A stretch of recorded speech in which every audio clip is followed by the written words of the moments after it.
दोस्तों समंदर के बॉटम पर पूरे 2 दिनों तक बिना किसी ऑक्सीजन और इक्विपमेंट के जिंदा रहने वाला ये दुनिया का इकलौता इंसान है। दोस्तों क्या किस्मत इस पर मेहरबान थी या फिर मौत इसको ढूंढ ही नहीं सकी। दोस्तों एक बार फिर से स्वागत है आपका हमारे चैनल इनक्रेडिबल हिंदी में। दोस्तों इस बात में कोई शक नहीं है कि समंदर बहुत ज्यादा खतरनाक होते हैं, लेकिन ये समंदर और ज्यादा खतरनाक हो जाते हैं जब कोई इंसान इनके अंदर जाता है। जैसे जैसे इसके अंदर कोई जाता है वैसे वैसे ये समंदर तन्हा, भयानक और इंसानी जान लेने के लिए बेताब हो जाता है।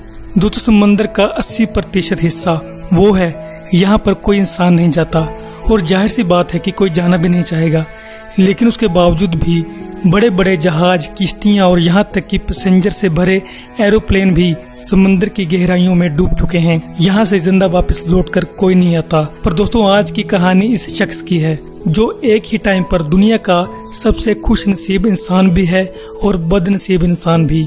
दोस्तों नाइजीरिया का रहने वाला हैरिसन और जेबा ओकीन नाम का ये आदमी एक टग बोट पर बावर्ची की नौकरी करता था। 26 मई 2013 को टग बोट 12 क्रू मेंबर के साथ गल्फ ऑफ गिनी में एक ऑयल टैंकर की मदद करने के लिए चलती है, जिसमें हैरिसन भी था। नाइजीरिया के साहिल से 32 किलोमीटर दूर गल्फ ऑफ गिनी की लोकेशन में एक ऑयल टैंकर फंस चुका था। ये टग बोट ऑपरेटर के लिए एक रूटीन जॉब होती है। इनका काम ही शिप्स को कम पानी से निकालना होता है, पर आज का दिन इनके लिए किसी भी तरह से नॉर्मल नहीं था। टाइम हुआ था सुबह 4:30 बजे और कर्मचारियों के मुताबिक उन्होंने ऑयल टैंकर को रस्सों की मदद से खींचना शुरू किया।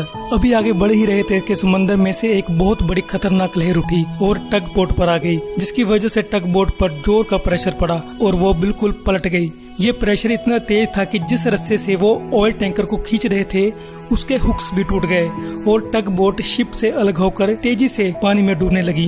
और जैसा कि इस सिचुएशन में होता है कि इसके अंदर 12 क्रू मेंबर्स में अफरा तफरी शुरू हो गई। ज्यादातर क्रू मेंबर अपने कैबिन में बैठे थे। बदकिस्मती से उनके कैबिन भी लॉक्ड थे, क्योंकि समंदर के इस हिस्से में पायरेट अटैक बहुत ही कॉमन होते हैं। इसलिए सेफ्टी को देखते हुए उन्होंने कैबिन को लॉक कर रखा था। कैबिन को लॉक करना शायद पायरेट को तो अंदर आने से रोक सकता है, लेकिन समंदर के पानी के सामने इसकी औकात कुछ भी नहीं है। पानी बहुत तेजी से कैबिन में आ रहा था, लेकिन खुशकिस्मती से हैरिसन बोट पलटने से पहले ही कैबिन से निकलकर वॉशरूम गया था। जिस वक्त बोट पलटी तब वो सिर्फ अपने अंडरवेयर में था और बहुत बुरी तरह से वॉशरूम की छत पर जा टकराया। अभी उसको कुछ समझ आता कि क्या हुआ। वॉशरूम के रोशनदान से पानी तेजी से अंदर आने लगा।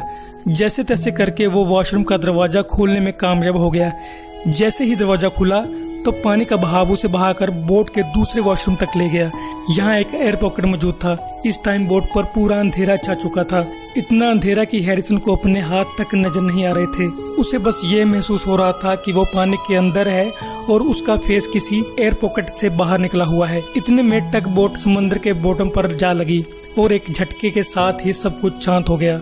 टग बोट ओशन सरफेस से तकरीबन 100 फीट नीचे जा चुकी थी। ये गहराई दोस्तों उतनी है जैसे कि कोई 8 स्टोरी बिल्डिंग हो। हैरिसन, जिसको पानी में तैरने का कोई एक्सपीरियंस भी नहीं था, वो सिर्फ एक अंडरवेयर पहने हुए ठंडे पानी और अंधेरे में रह गया था।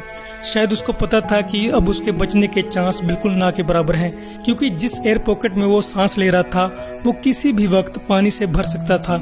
जैसे तैसे करके उसने यहाँ से निकलने का फैसला किया। हाथों से चीजों को फील करके अंडर वाटर जाकर उसने हैरानीजनक तरीके से एक और जगह ढूंढ ली। यहाँ पर थोड़ा ज्यादा बड़ा एयर पॉकेट था। ये टग बोट के इंजीनियर का ऑफिस था और यहाँ पर उसने ठहरने का फैसला किया। उसके पास ना कुछ खाने के लिए था और ना ही कुछ पीने के लिए। तो ऑक्सीजन भी उतनी जितनी एयर पॉकेट में बची हो। ये एयर पॉकेट सिर्फ 1.2 मीटर बड़ा था। इतनी कम जगह में आखिर कितनी ऑक्सीजन होती है जो हैरिसन को बचा पाती। जाहिर है उसके बचने का चांस यहाँ पर भी बहुत कम था। वो अभी डर में ही था कि उसको कुछ आवाजें सुनाई दी। जी हाँ, ये शार्क्स की आवाजें थी जो किसी चीज को खा रही थी। हैरिसन ने देखा तो नहीं था, पर उसको पक्का यकीन था कि शार्क उसके साथियों तक पहुंचने में कामयाब हो चुकी है। हैरिसन, जो मौत के मुंह के अंदर जिंदा मौजूद था, उसने अब अपना दिमाग चलाना शुरू किया। हाथ पैर मारते हुए उसे कुछ कोक के तैरते हुए कैन मिले, जो उसने पीकर अपने आप को डिहाइड्रेशन होने से बचा लिया। उसके बाद उसको तैरता हुआ एक गद्दा मिला, जिसके ऊपर लेटकर उसने अपनी चेस्ट को पानी से बाहर निकाल लिया। अगर वो थोड़ी देर और ठंडे पानी में रहता तो हाइपोथर्मिया का शिकार हो जाता है। इस कंडीशन में बॉडी की सारी हीट निकल जाती है, जिसका नतीजा फिर मौत ही होता है। डिहाइड्रेशन और हाइपोथर्मिया से बचने में तो वो कामयाब हो गया, लेकिन एक चीज ऐसी थी जिसका कोई सोल्यूशन नहीं मिल रहा था, और वो थी ऑक्सीजन।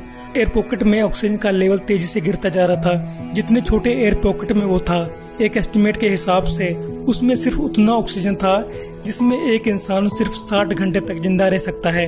हैरिसन समुद्र में 30 मीटर नीचे टग बोट के एक छोटे से कमरे में एक छोटे से एयर पॉकेट के अंदर जिंदा मौजूद था। इस हादसे को 2 दिन गुजर चुके थे। ऑक्सीजन सप्लाई जो पहले ही बहुत लिमिटेड थी और वो भी अब थोड़ी सी बची थी। हैरिसन इस अंधेरे में सिर्फ अपनी मौत का इंतजार कर रहा था। अपनी जिंदगी के 2 बदनसीब दिन के बाद जब वो तकरीबन अपनी मौत के कगार पर था, आखिरकार उसको एक आवाज सुनाई दी। ऑयल टैंकर्स के क्रू ने डाइवर्स की एक टीम भेजी थी जो टग बोट के मलबे में लाशें ढूंढने आई थी। उनको इस बात का बिल्कुल भी अंदाजा नहीं था कि मलबे में एक इंसान 2 दिनों के बाद भी जिंदा मिल जाएगा। इतने में हैरिसन को इंजीनियर के रूम में पानी के अंदर से रोशनी दिखाई दी। उसकी खुशी का कोई ठिकाना नहीं था जब उसने अपने सामने एक रेस्क्यू डाइवर को पानी से बाहर आते देखा। डाइवर का कहना था कि इस वक्त हैरिसन मौत से सिर्फ कुछ मिनट ही दूर था और उसकी बॉडी इतनी एग्जॉस्ट हो चुकी थी कि वो अपनी आंखें ही खोल नहीं पा रहा था। डाइवर ने सबसे पहले उसको ऑक्सीजन हेलमेट पहनाया और उसके ऑक्सीजन लेवल को नॉर्मल करने की कोशिश की।